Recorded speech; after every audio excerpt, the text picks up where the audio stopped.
जय हिंद। इस वीडियो में पढ़ेंगे जो आपके लिए कक्षा 12वीं गणित का अध्याय 3 पढ़ा रहे थे आप व्यू मैट्रिक्स। ठीक है दोस्तों, उससे पहले हमने आपके लिए भाग 1 अपलोड किया था जिसमें आपके लिए दोस्तों हमने आप व्यू का बेसिक कॉन्सेप्ट बताया था, आप व्यू की परिभाषा बताई थी और दोस्तों आप व्यू के प्रकार बताए थे। ठीक है ना।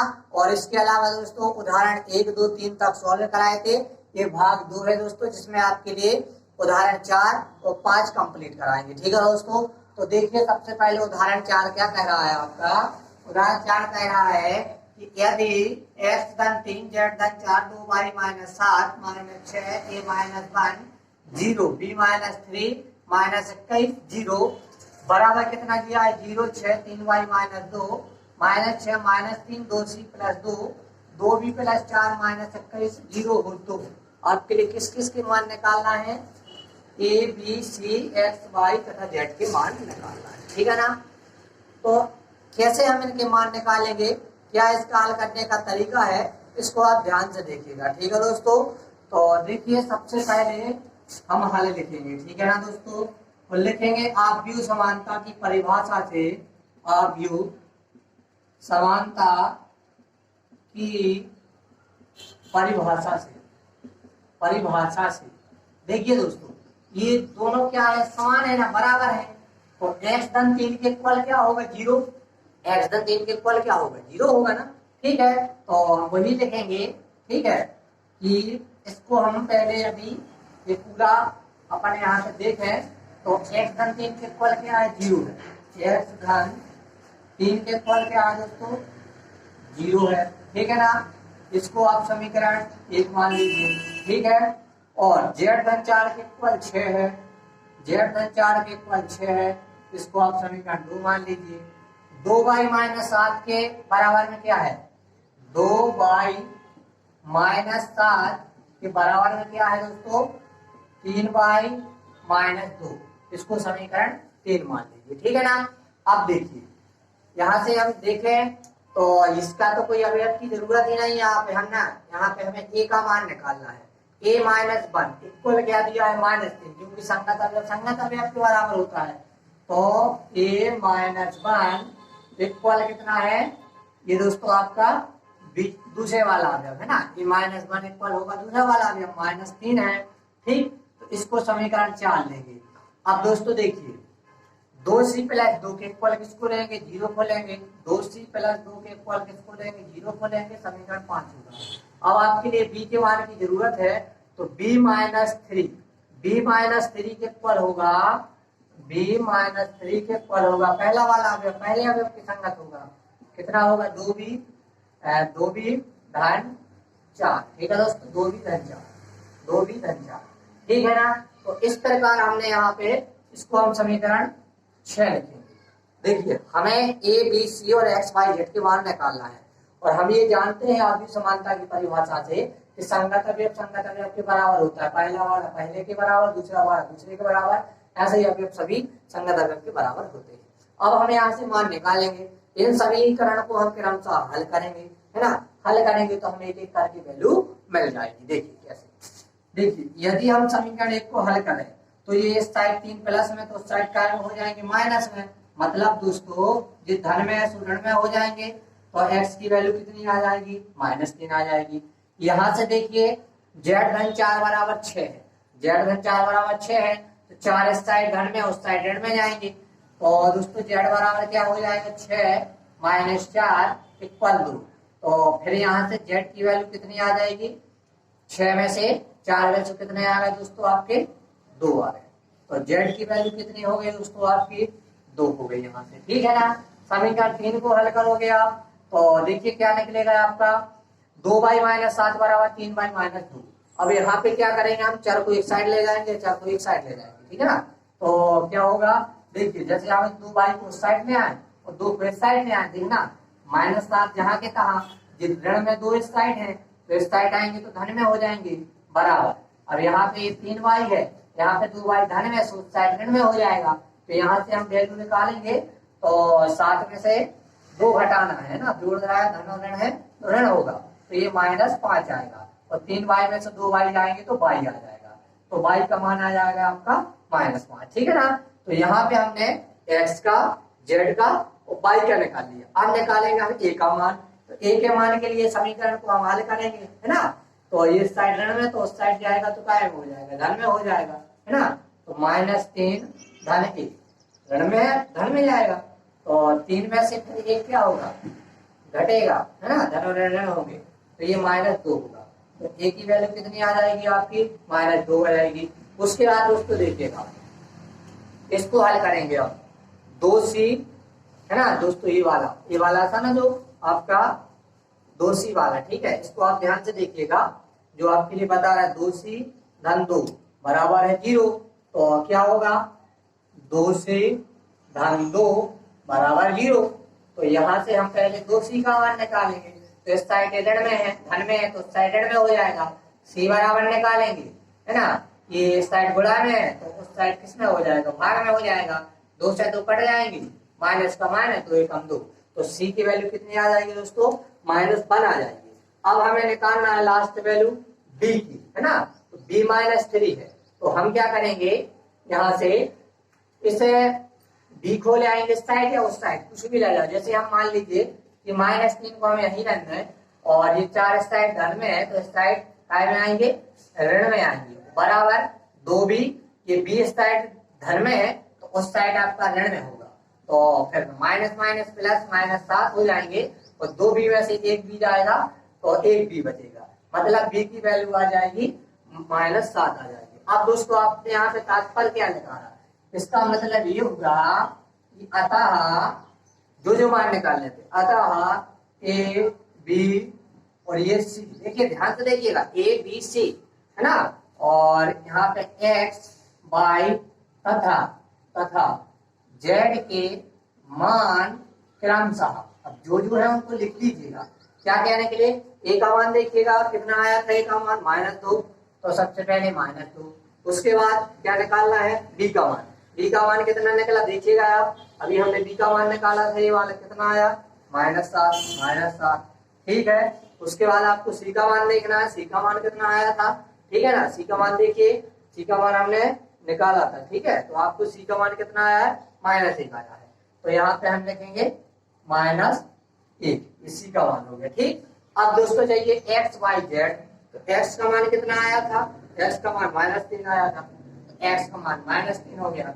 उसके बाद y का मान देखिएगा, ठीक है ना। तो y का मान यहाँ पे हमने निकाला था, ठीक है ना। y का मान कितना आया, y का मान -5, तो यहाँ पे लिखेंगे -5, ठीक। और लास्ट आपको z का निकालना था, जो कि 2 है ना। तथा z का मान कितना, 2 है।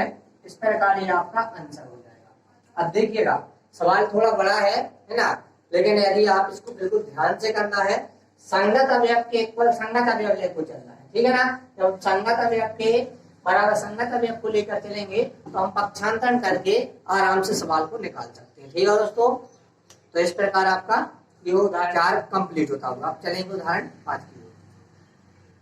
चलिए आगे समझते हैं उदाहरण 5। बिल्कुल उदाहरण 4 की तरह है, आव्यूह की समानता की परिभाषा पर आधारित है, ठीक है दोस्तों। जैसा अभी आपके लिए उदाहरण 4 में नियम बताए हैं, उसी प्रकार आपको उदाहरण 5 में करना है। आगे प्रश्नावली में भी इसी प्रकार के सवाल है, ठीक है। तो इसमें क्या बोल रहे हैं उदाहरण 5 में कि यदि यहाँ पे एक अव्यूह दिया है, एक अव्यूह दिया है, ठीक है ना, ये दोनों बराबर हैं, तो आपके लिए ए बी सी तथा डी के मान निकालना है, ठीक है ना। तो उसी तरीके से हल करेंगे जिस तरीके से हमने अभी हाल ही में उदाहरण 3 दिया है, ठीक है ना।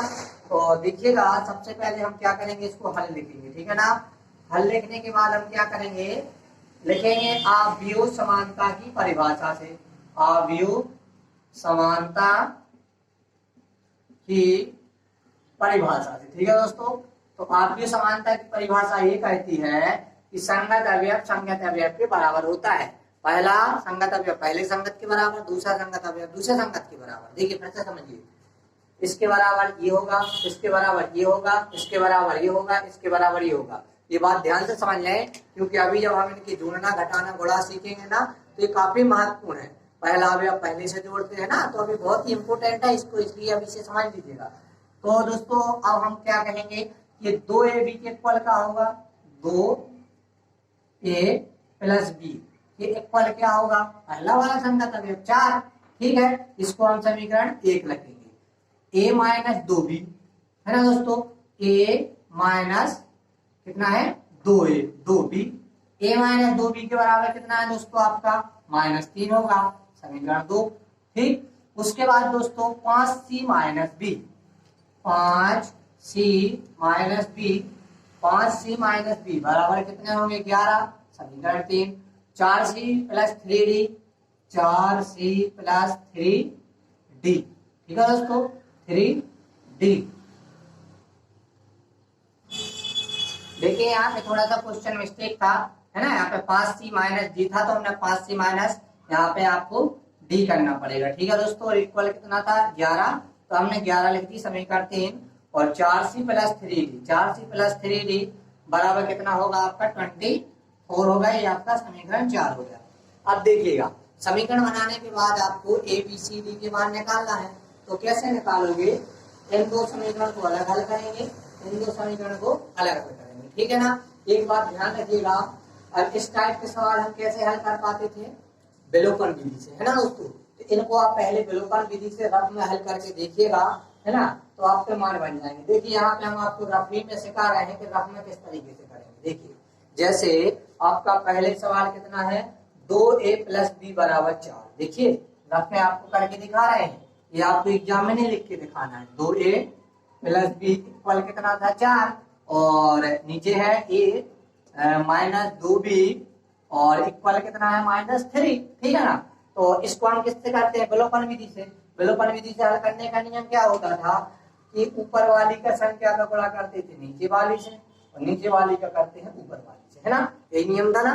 तो हम क्या करेंगे कि समीकरण जो आपका 1 है और 2 है, तो समीकरण 1 में करेंगे 1 से, है ना, तथा समीकरण 2 में करेंगे 2 से गुणा करने पर, ठीक है ना। तो दोस्तों देखिए जैसे आप गुणा करोगे इसमें करोगे आप 2 से, है ना, और इसमें करोगे 1 से, तो जब 1 से गुणा ऊपर वाले में करोगे तो वो तो जहां की तहां संख्या रहेगी, 2a प्लस बी बराबर 4, और नीचे वाले में यदि आप गुणा करोगे कितने से 2 से, तो ये हो जाएगी 2a और माइनस 2 दूनी 4 भी हो जाएगी, तो बराबर कितनी हो जाएगी दोस्तों, यहाँ पे 4 और -6, है ना, 3 दूनी 6 -6 हो जाएगी। इसको आप समीकरण 3, इसको अपन समीकरण 4 मानते हैं।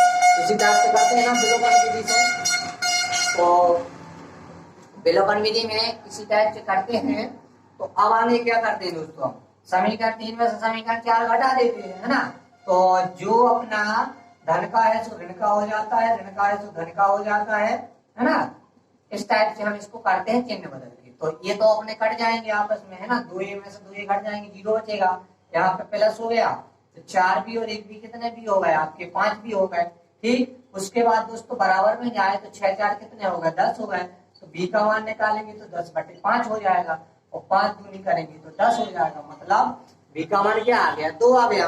अभी b का मान आप किस में रखोगे दोस्तों, b का मान आप समीकरण 1 में रखोगे, b का मान जब आप समीकरण 1 में रखोगे तो आप इसका मान आराम से निकाल पाओगे। कैसे, देखिए हम लिखेंगे कि b का मान समीकरण किस में रखेंगे दोस्तों, हम समीकरण 1 में रखेंगे। तो देखिए दोस्तों 2a के तो 2a रहेंगे, प्लस का प्लस रहेगा, b का मान आपका 2 है तो 2 रहेगा, बराबर 4 रहेगा। अब 2a बराबर ये 2 साइड जुड़े हैं उस साइड घट जाएंगे तो 2 बचेंगे, a बराबर 2 गड़ा में है तो उस साइड बाहर में होंगे, तो 2 से 2 कट जाएंगे तो a आ जाएगा, मतलब a का मान 1 आ जाएगा, b का मान 2 आ जाएगा, ठीक है ना।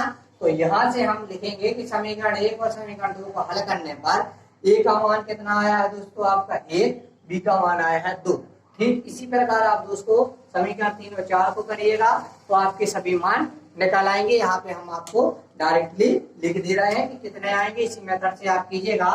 तो कैसा लिखोगे, समीकरण 1 2 1 2 3 5 4 को हल करने पर, ठीक है दोस्तों, किस किस के मान निकाल लेते हैं हमें, ए बी सी तथा डी के मान क्रमशः क्या होंगे, ए का मान कितना आया 1 आया, बी का मान कितना आया 2 आया।